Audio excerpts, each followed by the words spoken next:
नाम है नीरज और आप देख रहे हैं यूट्यूब मास्टर। ये तिरंगा सीरीज़ का दूसरा पार्ट है और जिस पहला पार्ट मैंने वीडियो अपलोड कर दी थी चैनल पे, वो आप लोग देख लीजिएगा जाके। आपको पता है कि जो गौरव सर इसमें तिरंगा सीरीज़ करा रहे हैं वो मात्र मैं 15 से 20 मिनट में ख़त्म कर देता हूँ। इसलिए आपको गौरव सर की अगर आपको 1.5 घंटे की वीडियो नहीं देखना अच्छा लगता है, उतना नोट्स नहीं बना पाते हैं, तो आप ये वीडियो देख सकते हैं। फिलहाल आप वो वीडियो देखिएगा तो ज़्यादा बेनिफिट रहेगा, लेकिन इस वीडियो में भी आपको बहुत ज़्यादा बेनिफिट मिलने वाला है। तो चलिए शुरू करते हैं। तो ये तिरंगा सीरीज का 7 दिसंबर का पार्ट है। तो यहाँ पे देखिए 7 दिसंबर है। तो यहाँ पे सर ने पहला क्वेश्चन कहा था कि आर्कोलॉजिकल सर्वे ऑफ इंडिया के बारे में बताया इन्होंने। ASI जिसको बोलते हैं, पुरातत्व बोलते हैं ना, पुरातत्व विज्ञान। तो उसकी मैंने बताया था कि 1861 में इसका एस्टेब्लिशमेंट हुआ था। और इसकी प्रेजेंट हेड कौन है? वी विद्यावती। और इसका हेडक्वार्टर न्यू दिल्ली में है। इसकी ट्रिक थी, जैसे आर्कोलॉजिकल सर्वे ऑफ इंडिया को क्या बोलेंगे? ASI। वो आपको पता है कि SI की पोस्ट होती है, उससे नीचे एक ASI की पोस्ट होती है। और सबसे अच्छी नौकरी जो दिल्ली की मानी जाती है, SI। तो यहाँ पे आपको तुरंत पता चल जाएगा कि जो पुरातत्व विज्ञान का जो हेडक्वार्टर है वो कहाँ पे है? न्यू दिल्ली में है। ठीक है। अगला क्वेश्चन क्या आता है? मंदिर निर्माण शैली।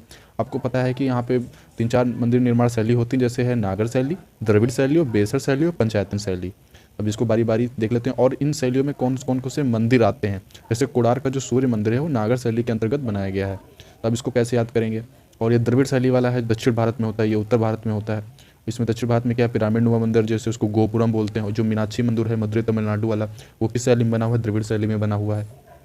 फिर बेसर शैली जो होती है वो नागर शैली और द्रविड़ शैली का जो मिक्सअप होता है उसको हम लोग बोलते हैं बेसर शैली। और अगली शैली है पंचायतन शैली। इसके तहत बनाए गए हैं कौन कौन से? इसके तहत बनाए गए हैं खजुराहो मंदिर, कंदारिया मंदिर, दशावतार मंदिर है यूपी में। और आपको पता है कि खजुराहो मंदिर और कंदारिया मंदिर जो कहाँ पे हैं? ये MP में है। अब इसको याद कैसे करना है? पंचायतन शैली के अंतर्गत देखिए 3 मंदिर आ रहे हैं। आपको पता है, देखो खजुराहो, यहाँ पे इसका जो प्रत्यय वर्ड है राहों में है ना, राहों। यहाँ का इसका प्रत्यय है रिया। और इसका है 10, इसका उपसर्ग है 10। और इसका है पंचायत। ठीक है, इसका उपसर्ग है पंचायत। जो रिया नाम की लड़की है वो राहों में, जो रिया नाम की लड़की है वो राहों में 10 पंचायत करती है। समझ गए? जो रिया नाम की लड़की है वो राहों में 10 पंचायत करती है। बस आपको याद हो जाएगा पंचायतन, राहों से खजुराहो, रिया से कंदरिया और दशावतार से 10 और पंचायत से पंचायतन शैली। अंडरस्टैंड? फिर बेसर शैली क्या होता है? नागर और द्रविड़ शैली के बीच के में जो होती है उसको बेसर शैली बोलते हैं। इसका होलेश्वर मंदिर, इसका होलेश्वर मंदिर कहाँ है? कर्नाटक में है। होलेश्वर मंदिर कहाँ पे है? कर्नाटक में।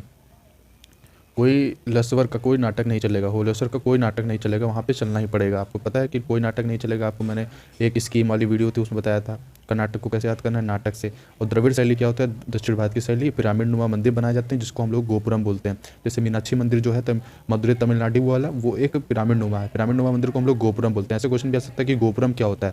तो इसका आंसर होगा कि जो पिरामिड नुमा मंदिर होते हैं उनको हम लोग गोपुरम बोलते हैं। फिर दिलवाड़ा का जैन मंदिर, माउंट आबू मंदिर, कोणार्क का सूर्य मंदिर। फिर अगला क्वेश्चन कौन सा है? अब अगला क्वेश्चन क्या है? पहिए का आविष्कार। अब क्या होता है, ये पूछ लेता है कि पहिए का आविष्कार कौन से काल में हुआ, या फिर पूछेगा कि आग की खोज किस काल में हुई, है ना। और फिर मनुष्य सर्वप्रथम प्रयोग धातु, ये हड़प्पा सभ्यता से रिलेटेड है ना, ये तो आपको देखना है। तो देखो इसमें क्या करना है कि जो पहिए का आविष्कार है, अब पहिए क्या है? अब पहिए, अब मान के चलो कि पहिए 9 होते हैं, आग थोड़ी 9 होती है। अब मान के चलो आपको क्या करना है कि पहिए जो होते हैं वो 9 हो। एक गाड़ी मान के चलो, उसमें क्या कितने पहिए लगे हुए हैं? 9 पहिए। तो जैसे ही क्वेश्चन में आएगा कि पहिए का आविष्कार कहाँ हुआ है, तो आपको बस तुरंत रिकॉल आ जाएगा नौपाषाण काल में। फिर अगला है आग की खोज किस काल में हुई। तो आग में, अगर आग क्या करती है? पूरा पूरा जला देती है। तो आग क्या करती है? पूरा जला देती है। तो बस आग की खोज पुरापाषाण काल में। आपको कुछ नहीं करना है, बस ऐसे वीडियो देखते रहिए। फिर अगला क्वेश्चन है मनुष्य द्वारा सर्वप्रथम प्रयोग धातु में कौन सी लाई गई? मनुष्य द्वारा जो धातु प्रयोग की वो सर्वप्रथम कौन सी थी? वो तांबा थी। बस और कुछ नहीं है, ना लोहा है, कुछ नहीं है। लोहा है, जितने भी हैं एल्युमिनियम वगैरह, कुछ भी, कुछ कोई भी धातु नहीं। बस यहाँ पे लोहा जो है नहीं होगा, याद रखिएगा। और ये सबसे पहली धातु है तांबा, है ना। और एक क्वेश्चन आता है कि पालतू जानवर कौन सा? तो वहाँ पे आपको कुत्ता है, गाय नहीं है। ठीक है, गाय इसका, ये जो गाय इसका यूज़ मतलब पालतू पशु के यूज में नहीं किया गया था। ठीक, गाय का यूज़ मत कीजिए। गाय को जो है अघन्या बोला गया है। इसमें ऋग्वेद में गाय को क्या बोला गया है? अघन्या बोला गया है। और फिर जो है अगला है कृषि का प्रथम साक्ष्य। कृषि का प्रथम साक्ष्य कहाँ मिलता है? मतलब इसके मतलब सोर्स कहाँ से मिलता है? तो इसका जो है मेहरगढ़ बलूचिस्तान में पड़ता है। कहाँ पड़ता है? मेहरगढ़ बलूचिस्तान में पड़ता है। फिर अगला क्वेश्चन है चावल के प्राचीनतम साक्ष्य कहाँ मिलते हैं? तो ये होता है कोल डिहुआ। क्या होता है? कोल डिहुआ, जो कि कहाँ है? प्रयागराज में है। अब पूछेगा कि कृषि का प्रथम साक्ष्य कहाँ मिलता है? मेहरगढ़ बलूचिस्तान। फिर पूछेगा चावल के प्राचीनतम साक्ष्य कहाँ मिलते हैं? प्रयागराज में है कोल डिहुआ। फिर जो भीमबेटका की गुफाएं हैं, जो कि आपको पता है कहाँ कहाँ पे हैं? भीमबेटका की गुफाएं कहाँ है? मध्य प्रदेश में है। इसको जो है 2003 में कहाँ इसमें शामिल किया गया? विश्व धरोहर स्थल। आपको पता है कि विश्व धरोहर स्थल होते हैं, उसमें 2003 में भीमबेटका की गुफाओं को शामिल किया गया था। अब ये किस काल में आती हैं, तो ये भी पूरा पाषाण काल में आती हैं। तो आपका क्वेश्चन है कि मैंने भीमबेटकाओं की गुफाओं को पूरा देखा है। क्या देखा है? भीमबेटका की गुफाओं को पूरा देखा है। इसकी खोज किसने की थी? भीमबेटका की अगर खोज आ जाता है तो डॉक्टर विष्णु श्रीधर ने की थी। किसने की थी? डॉक्टर विष्णु श्रीधर ने की थी। फिर अगला क्वेश्चन है कि अब अच्छा पता है कि जो हमारे जो मतलब क्या है मठ हैं, ये 4 मठ आपको याद रखने हैं। डायरेक्ट पूछ लेता है, डायरेक्ट पूछ लेगा। अच्छा मठ किससे संबंधित होते हैं? तो आपको याद रखना है कि बौद्ध धर्म से संबंधित हैं। क्या है? बौद्ध धर्म से मठ संबंधित हैं। जैसे तवांग मठ, तवांग मठ क्या है? अरुणाचल प्रदेश में। ये क्वेश्चन आता है, डायरेक्ट पूछेगा कि हेमिस मठ कहाँ पे है, टाबो मठ कहाँ पे है, नामग्याल मठ कहाँ पे है, ऐसे आपको याद करा देते हैं। देखिए हेमिस मठ, हेमिस मठ कहाँ है? लद्दाख। आपको पता है कि हेमिस, हेमिस एक टाइगर रिजर्व भी है ना, हेमिस अभ्यारण्य, तो वो भी कहाँ है? लद्दाख में। और हेमिस मठ भी कहाँ होगा? लद्दाख में। बस ऐसे याद रखना है, लद्दाख में हो जाएगा। नामग्याल मठ, धर्मशाला। अब धर्मशाला हम सॉरी, हम लोग पूछते हैं कि नामग्याल, पूछते हैं जैसे धर्मशाला। आप देखो, आपको पता है कि धर्मशाला हिमाचल प्रदेश के अंतर्गत आता है, तो आपको बस याद रखना है ये धर्मशाला किसके नाम पर है, ये धर्मशाला किसके नाम पर है, पूछते हैं ना ये धर्मशाला किसके नाम पर है। तो बस धर्मशाला जो है, नामग्याल पाठ कहाँ है, नामग्याल मठ कहाँ है? धर्मशाला में है। टाबू मठ स्पीति घाटी हिमाचल प्रदेश में भी है। तवांग मठ, तवांग मठ क्या है? अरुणाचल प्रदेश में। अरुणाचल प्रदेश को आपको अरुण से याद करना है। अरुण क्या होता है? बहुत जल्दी तवा आ जाता है। तवा मतलब क्या होता है? बहुत जल्दी में आ जाता है ना। तवांग मतलब होता है बहुत जल्दी, फास्ट। फिर एक क्वेश्चन है कि प्यासी भूमि का देश कैसे किसको बोलते हैं? तो बस आपको डायरेक्ट याद रखना, ऑस्ट्रेलिया में। इसको बोलते हैं ऑस्ट्रेलिया। ऑस्ट्रेलिया की कैपिटल क्या है? कैनबरा। ऑस्ट्रेलिया की कैपिटल क्या है? कैनबरा है। इसे याद रखिएगा आप लोग। अब ये क्वेश्चन पूछता है कि आजीवक संप्रदाय के जो मतलब क्या है, इनके फाउंडर कौन है? तो आपको बस याद रखना है कि मक्खीपुत्र गोसाल। ऐसे डायरेक्ट भी लिख सकते, मक्खीपुत्र गोसाल लिख के आ जाएगा। और फिर गोल्डन पैगोडा वाला देश क्या बोलते हैं? किसको बोलते हैं? म्यांमार। म्यांमार को बोलते हैं। आपको पता है कि गोल्डन पैगोडा से याद आया कि ब्लैक पैगोडा किसको बोलते हैं? अब जो गोडार का सूर्य मंदिर है, तो इसको क्या बोलते हैं? ब्लैक पैगोडा बोलते हैं। क्या बोलते हैं? ब्लैक पैगोडा बोलते हैं। अब जैसे डायरेक्ट क्वेश्चन आ सकता है कि ब्लैक पैगोडा किसे बोलते हैं, तो आप बस कर दीजिए गोडार का सूर्य मंदिर। ये कहाँ है? तो उड़ीसा में है। कहाँ है? उड़ीसा में है। ठीक है, उड़ीसा में है। फिर अगला क्वेश्चन है कि इसे किसने बनवाया था? इसे डायरेक्ट क्वेश्चन, गंग वंश के शासक ने बनवाया था, है ना, गंग वंश के शासक ने बनाया था। ठीक है, फिर अगला क्वेश्चन देख लेते हैं, तो हो गया, इससे याद आ गया गोल्डन पैगोडा वाला देश। फिर अगला क्वेश्चन है कि मौर्य साम्राज्य का संस्थापक कौन था? ये मठ जरूर याद कर लीजिएगा आप। ये मठ क्या है? बहुत इंपॉर्टेंट है। जितना भी इस वीडियो में बताया जा रहा हो सब कुछ इंपॉर्टेंट है। आपको पूरी हिस्ट्री की बुक पढ़ने की जरूरत नहीं है, जो ज़्यादा पूछा जाता है वही सब इसमें है। अब अगला क्वेश्चन है कि मौर्य साम्राज्य के संस्थापक कौन थे? आपको पता है कि चंद्रगुप्त मौर्य थे। कब इनका शासनकाल कब? 322 ईसा पूर्व से शुरू होता है। कब शुरू होता है? 322 ईसा पूर्व से शुरू होता है। ये कब है? अच्छा पूछता है कि चंद्रगुप्त मौर्य किस धर्म से संबंधित थे? तो जैन धर्म से संबंधित थे। और जैन धर्म के संस्थापक कौन थे? महावीर स्वामी थे। कौन थे? महावीर स्वामी क्या है? तो 24वें तीर्थंकर थे। क्या थे? 24वें तीर्थंकर थे। ठीक है, फिर अगला क्वेश्चन है भारतीय समाज को 7 वर्गों में किसने बांटा? तो ये मेगास्थनीज, मेगास्थनीज था। आप लोग पता है कि मेगास्थनीज कौन था? मेगास्थनीज जिसने इंडिका नामक पुस्तक लिखी थी, है ना। मेगास्थनीज चंद्रगुप्त मौर्य के दरबार में आया था मेगास्थनीज, जिसने चंद्रगुप्त वो इंडिका नामक पुस्तक लिखी थी। एक है गोमतेश्वर की मूर्ति कहाँ है? गोमतेश्वर की मूर्ति कहाँ है? तो वह है श्रावणबेला, कर्नाटक। ये जैन चंद्रगुप्त मौर्य जो है अपने आखिरी समय यहीं पे बिताए थे, इसलिए यहाँ पे गोमतेश्वर की मूर्ति बना दी गई है। अभी पूछेगा गोमतेश्वर की मूर्ति का संबंध किससे है? तो जैन धर्म से संबंधित है। ठीक है, अगला क्वेश्चन है बिंदुसार। अब चंद्रगुप्त का उत्तराधिकारी कौन था? बिंदुसार था। अब इसको फिर बिंदुसार के बाद कौन आता है? अशोक आता है। तो आप इसको कैसे याद करेंगे? आपको पता है कि हिंदी में क्या होता है? चंद्र बिंदु होता है कि नहीं होता है? चंद्र बिंदु अशोक, बस ऐसे याद कर लेना है, चंद्र बिंदु अशोक। ठीक है, चंद्र से चंद्रगुप्त मौर्य, उसके बाद बिंदुसार, उसके बाद अशोक, बस ये आपका उत्तराधिकारी हो गया। चंद्र बिंदु के बाद कौन है? चंद्रगुप्त मौर्य के बाद कौन? बिंदुसार। बिंदुसार के बाद कौन? अशोक। ऐसे पूछ लेता है। बिंदुसार को क्या बोलते हैं? अमित्र घात बोलते हैं। अमित्र घात, इसको बिंदुसार को उपाधि दी गई थी अमित्र घात वाली। अमित्र घात मतलब क्या होता है? शत्रु विनाशक। डायरेक्ट क्वेश्चन पूछता है कि अमित्र घात उपाधि किसको मिली थी? तो आप आंसर दोगे बिंदुसार को। अब बिंदुसार, अमित्र घात मतलब होता है शत्रु विनाशक। अब बिंदुसार का दरबार में कौन आया था? डाइमेकस आया था। डाइमेकस आया था। डाइमेकस कौन आया था? डाइमेकस आया था। अब ये क्या है? और फिर ये अशोक, अशोक बिंदुसार के बाद कौन? अशोक। इसका शासनकाल कब से शुरू हुआ? 269 ईसा पूर्व से। अब जो है इसका नाम जो है प्रियदर्शिका, ऐसे नाम मिलते हैं ना, तो इसका नाम गुर्जरा या शोक किस नाम में अभिलेख है? कुछ अभिलेख थे इसके, तो गुर्जर और मास के अभिलेख, गुर्जरा एमपी का अभिलेख था, मास की कर्नाटक का अभिलेख था। तो इसका नाम, इस अभिलेखों में इसका नाम क्या बताया गया? अशोक नाम बताया गया। और फिर ये भाब्रू अभिलेख है एक, ये क्या है? भाब्रू अभिलेख। इसमें क्या बताया गया कि मगध का राजा कौन था? अशोक था। भाब्रू अभिलेख से अब इससे डायरेक्ट क्वेश्चन पूछ सकता है कि अशोक का अशोक नाम किस अभिलेख में प्रचलित है? तो आपको आंसर देगा गुर्जर और मास के अभिलेख में। मगध का राजा किसमें बताया गया? भाब्रू अभिलेख में। फिर अगला क्वेश्चन है कि जो पहला शिलालेख, आपको पता है कि कुछ शिलालेख हैं जिसमें 13वें शिलालेख में क्या कलिंग विजय पर, कलिंग विजय के बाद इसका मन बहुत ज़्यादा तृप्त हो गया, इसने सब कुछ छोड़ दिया था, सब राजपाट सब कुछ छोड़ दिया था और फिर क्या बौद्ध धर्म अपना लिया था, है ना। कलिंग विजय का किसमें उल्लेख है? 13वें शिलालेख में। इसमें स्तंभ लेख कितने? 7 स्तंभ लेख हैं। इसके मतलब जो अभिलेख हैं इसको सबसे पहले किसने पढ़ा था? 1837 में जेम्स प्रिंसेप ने पढ़ा था। मौर्य साम्राज्य का अंतिम शासक कौन था? बृहदस्थ था, है ना। पहला शासक कौन था? चंद्रगुप्त मौर्य था। अंतिम शासक कौन था? बृहदस्थ था। उसको इसमें कुछ इसके शासनकाल में कुछ सन्निधाता, जैसे सन्निधाता किसको बोलते थे? जो कोष के अध्यक्ष थे उसको कौन क्या बोलते थे? कोषाध्यक्ष को क्या बोलते थे? सन्निधाता। समाहर्ता क्या था? जो आय और राजस्व का संग्रहण करते थे उसको समाहर्ता बोलते थे। सबसे बड़ा अभिलेख कौन सा? 7वां अभिलेख। सबसे छोटा अभिलेख कौन सा है? रोमन देही का अभिलेख। पहला शिलालेख में क्या बताया? पशु बलि की निंदा को, जो पशुओं की बलि दी जाती है तो उसको निंदा बोला गया, निंदा की गई उसकी। ठीक है, अगला क्वेश्चन क्या है? अगला क्वेश्चन है कि एलोरा का कैलाश मंदिर का निर्माण किसने कराया था? ये क्वेश्चन पूछ लेता है कि एलोरा का कैलाश मंदिर का निर्माण कृष्ण प्रथम ने कराया था और ये किस वंश से संबंधित थे? तो राष्ट्रकूट वंश से संबंधित थे। किस वंश से संबंधित थे? राष्ट्रकूट वंश। तो एलोरा का कैलाश मंदिर का निर्माण राष्ट्रकूट वंश के शासक कृष्ण प्रथम ने कराया था। अब राष्ट्रकूट वंश का संस्थापक कौन था? ये क्वेश्चन आएगा दंती दुर्ग। राष्ट्रकूट वंश का संस्थापक कौन सा? दंती दुर्ग। एक कविराज मार्ग की उपाधि इसको दी गई थी अमोघ वर्ष को। ये भी किस वंश से थे? राष्ट्रकूट वंश से थे। अभी घोड़ा दागने की, अब देखिए ये क्या आ गया? दिल्ली सल्तनत वाला आ गया, दिल्ली सल्तनत वाला आ गया इसमें।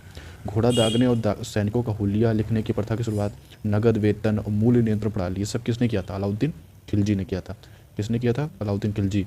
जो कि अब खिलजी वंश क्या होता है? देखो सबसे पहले दिल्ली सल्तनत में कौन आया? गुलाम वंश आया, फिर खिलजी वंश आया, फिर तुगलक वंश, फिर सैयद वंश, फिर लोधी वंश। जो खिलजी वंश था उसके शासक कौन थे? उसका मतलब फाउंडर कौन था? वो था जलालुद्दीन खिलजी। ये इसका चाचा था और इसका अलाउद्दीन खिलजी का चाचा भी था और उसका मतलब उसकी लड़की शादी के लिए तो उसका ससुर भी था। ये अलाउद्दीन खिलजी ने उसकी हत्या कर दी धोखे से और उसकी गद्दी पर बैठ गया अलाउद्दीन खिलजी। इसने कुछ काम किया जैसे घोड़ा दागने की प्रथा और सैनिकों का हुलिया लिखने की प्रथा, और इसके नगद मतलब जो भी काम करवाता था सैनिकों से उसका नगद वेतन दे देता था, और मूल्य नियंत्रण प्रणाली, है ना। ये सब किसने कराया? अलाउद्दीन खिलजी। ये दोनों का चारों काम इसने कराया, अलाउद्दीन खिलजी। डायरेक्ट पूछ लेता है। दक्षिण भारत का विजय अभियान, इसका एक मतलब सेनापति था जिसको मलिक गफूर, इसको 1000 दिनारी बोलते हैं, एक किन्नर था। इसके दक्षिण भारत का विजय अभियान किसने कराया था? मलिक काफूर ने कराया था। फिर इस्लामी वास्तुकला का रत्न किसको बोलते हैं? इस्लामी वास्तुकला का रत्न अलाई दरवाज़ों को बोलते हैं, जिसको अलाउद्दीन खिलजी ने बनवाया था। किसने बनवाया था? अलाउद्दीन खिलजी ने बनवाया था। अलाउद्दीन खिलजी को उपाधि किसकी दी गई थी? सिकंदर सानी की उपाधि दी गई थी। किसकी उपाधि दी गई थी? सिकंदर सानी की। अब ये डायरेक्ट क्वेश्चन पूछता है कि हिंदी खड़ी बोली का जनक किसे कहते हैं? तो आपका आंसर होगा अमीर खुसरो को। अमीर खुसरो को और क्या बोलते हैं? तोताए हिंद बोलते हैं। इसकी कुछ कृतियाँ हैं, जैसे कृति है खजाइन उल फतू, ये नहीं है, कुछ नए सिवीहर, ये कुछ हैं, इसको याद कर लीजिएगा। क्या है? आगरा में चित्रशाला का निर्माण किसने कराया था? पीटी की परीक्षा में पूछा गया था कि चित्रकला का स्वर्ण किससे संबंधित है? ये देखो ये क्वेश्चन लिखा हुआ है, तो यहाँ पे जहांगीर आंसर होगा। ठीक है, उसी तरह चित्रशाला का निर्माण किसने कराया था? वो भी जहांगीर ने कराया था। इसको और किस नाम से जाना जाता है? सलीम के नाम से जाना जाता है, सलीम, है ना। ये न्याय की जंजीर भी इसको बोलते हैं, जहांगीर से संबंधित थी।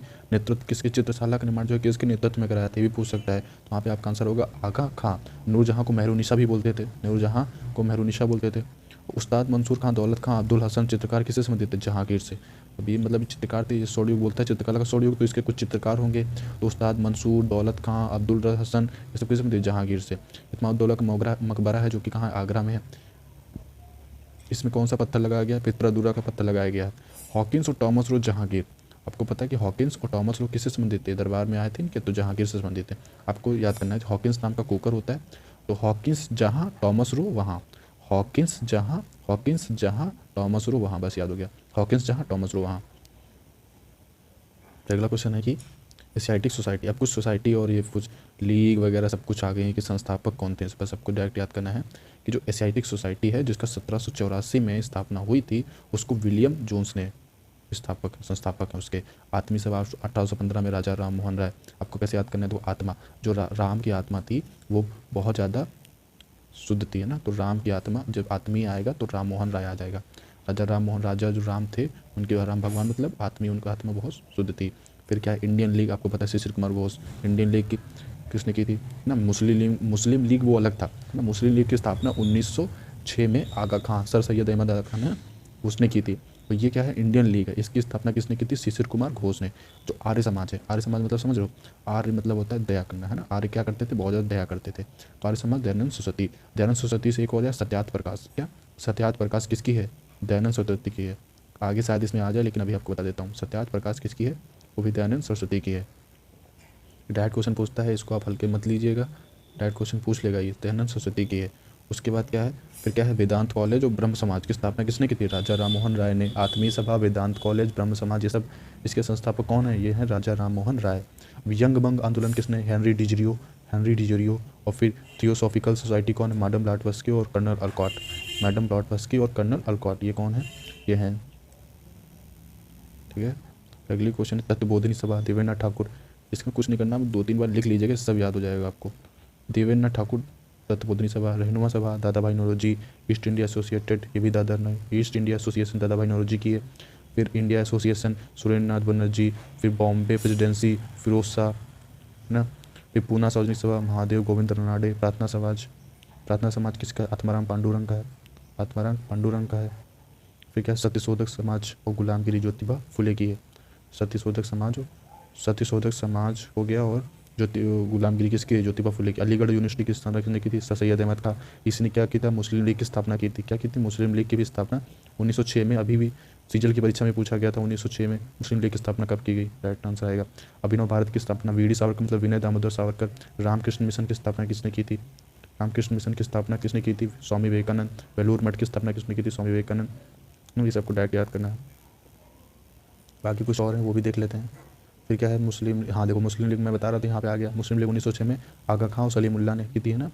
यहाँ पे सर्वेंट ऑफ इंडिया सोसाइटी की स्थापना किसने की थी? गोपाल कृष्ण गोखले ने की थी। फिर क्या है? गदर पार्टी, लाला हरदयाल और 1913 में सैन फ्रांसिस्को में की थी। लाला हरदयाल और सोहन सिंह ने क्या किया था? 1913 में सैन फ्रांसिस्को अमेरिका में किसकी स्थापना की थी? गदर पार्टी की। फिर होम रूल लीग, इसकी स्थापना की थी एनी बेसेंट और बाल गंगाधर तिलक ने। किसने की थी? और फिर एक था खिलाफत आंदोलन, अली बंधु। क्या था? अली बंधु ने की थी। फिर एक स्वराज पार्टी की स्थापना किसने की थी? चित्तरंजन दास और मोतीलाल नेहरू। स्वराज पार्टी की स्थापना किसने की थी? चित्तरंजन दास और मोतीलाल नेहरू ने। बहिष्कृत हितकारिणी सभा, बी.आर. अम्बेडकर, बाबा भीमराव अम्बेडकर 1925 में की थी उन्होंने। 1925 में ही क्या हुआ था? कानपुर अधिवेशन हुआ था। कहाँ हुआ था कानपुर अधिवेशन? कांग्रेस का, सरोजिनी नायडू के प्लस में, है ना। पहली भारतीय महिला अध्यक्ष थी सरोजिनी नायडू। राष्ट्रीय स्वयंसेवक संघ जिसको आरएसएस बोलते हो आप, 1925 में हेड गवर्नर ने किया था। नौजवान सभा की भगत सिंह ने की थी ना। Hindu socialist republics association HSRA जिसको बोलते हैं, भगत सिंह और चंद्रशेखर आजाद ने किया था। फिर क्या था? खुदाई खिदमतगार, या फिर जिसको खुदाई खिदमतगार की स्थापना किसी की थी? सीमांत गांधी, या फिर जिसको हम लोग अब्दुल गफ्फार खान से नाम से भी जानते हैं। यहाँ पे डायरेक्ट पूछ लेगा कि सीमांत गांधी की उपाधि किसे दी गई थी, तो खान अब्दुल गफ्फार खान। फिर अगला क्वेश्चन है कि हरिजन सेवक संघ, महात्मा गांधी। हरिजन सेवक संघ है ना, हरिजन सेवक संघ की स्थापना किसने की थी? महात्मा गांधी जी ने की थी। फिर क्या? स्वतंत्र labour party, B R. Ambedkar. Forward bloc आपको पता ही, सुभाष चंद्र बोस 1939 में, है ना। और 1938 में ही इन्होंने, सुभाष चंद्र बोस ने ही क्या किया था? जो आपका कांग्रेस का अध्यक्ष थे वो बनाए गए थे, कांग्रेस का अधिवेशन लड़ा था। और फिर आज़ाद हिंद फौज रास बिहारी बोस 1942 में ही क्विट इंडिया मूवमेंट हुआ था, यानी कि भारत छोड़ो आंदोलन। उसमें कौन वायसराय था? तो लॉर्ड लिन लिथगो था ना। कौन था? लॉर्ड लिन लिथगो, आपको याद हो गया होगा। इस वीडियो में इतना ही, मिलते हैं नेक्स्ट वीडियो में। वीडियो पसंद आई हो तो चैनल को सब्सक्राइब कर लीजिएगा। यूट्यूब मास्टर, ये तिरंगा सीरीज़ है जो कि गौरव सर द्वारा चलाई जा रही है। मात्र इतने घंटे में हो गया। अगली वीडियो जल्दी मिलेगी आपको, चैनल को सब्सक्राइब कर लीजिएगा।